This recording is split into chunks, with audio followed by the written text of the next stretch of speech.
Ya pemirsa, para pemilik alat berat harus bersiap menyiapkan dana untuk kepemilikan atau penguasaan alat berat sesuai dengan rencana diberlakukannya Undang-Undang tentang Hubungan Keuangan antara pemerintah pusat dan pemerintah daerah.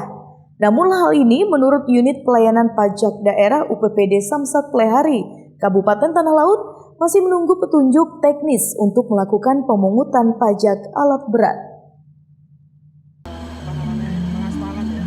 Para pemilik alat berat harus bersiap menyiapkan dana untuk kepemilikan atau penguasaan alat berat sesuai dengan rencana diberlakukannya Undang-Undang Nomor 1 Tahun 2022 tentang hubungan keuangan antara pemerintah pusat dan pemerintah daerah, di mana semua pemilik alat berat diwajibkan membayar PAB paling tinggi 0,2% dari nilai jual alat berat. Pada undang-undang ini, PAB tertuang dalam pasal 17 sampai pasal 22. Meski sudah diundangkan sejak 1 Januari 2022, masing-masing daerah belum dapat melakukan pemungutan PAB karena masih menunggu petunjuk teknis dan adanya peraturan daerah untuk menetapkan besarnya pungutan PAB. Sementara itu, nilai PAB ditinjau 3 tahun sekali menyesuaikan dengan nilai jual alat berat. Hal ini disampaikan Kepala UPPD Samsat Plehari di ruang kerjanya Rabu kemarin. Ditambahkannya alat berat yang dipungut PAB merupakan alat berat milik perorangan atau badan usaha. Pungutan berlaku 1 tahun atau 12 bulan berturut-turut bayar di muka. Namun jika alat berat tidak berfungsi lagi atau dijual sebelum 1 tahun, pemilik dapat meminta kembali pembayaran. Sejak dikeluarkannya undang-undang ini Pak, Undang-Undang Nomor 1 Tahun 2022 ini, khususan itu tidak seperti PKB, BBNKB, pajak MBLB dan Opsen. Itu sebenarnya itu dalam undang-undang ini mulai berlaku 3 tahun Pak, sejak tanggal diundangkannya. Tapi kalau yang itu pajak alat berat itu karena dikembalikan dari awal lagi, dipungut lagi, itu berlaku sejak tanggal dikeluarkannya undang-undang ini.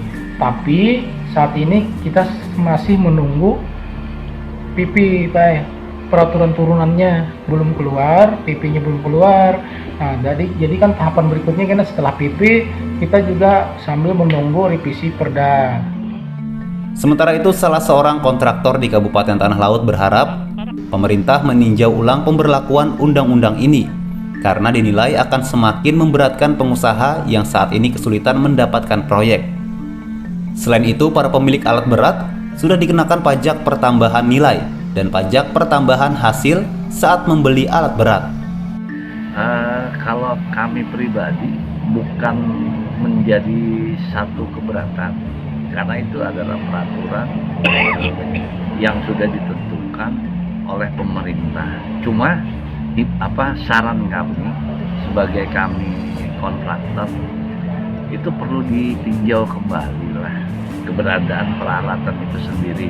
Nah, kegunaan daripada peralatan itu di dalam jangka pelaksanaan tahun anggaran itu dalam 1 tahun paling banyak hanya efektif dipakai itu selama 120 hari. Sebelumnya pemerintah untuk memungut pajak alat berat memberlakukan Undang-Undang Nomor 28 Tahun 2009 tentang pajak daerah dan retribusi daerah. Namun, undang-undang ini kalah dalam judicial reviews di Mahkamah Konstitusi. Dari Tanah Laut, Zulkifli Yunus, iNews melaporkan.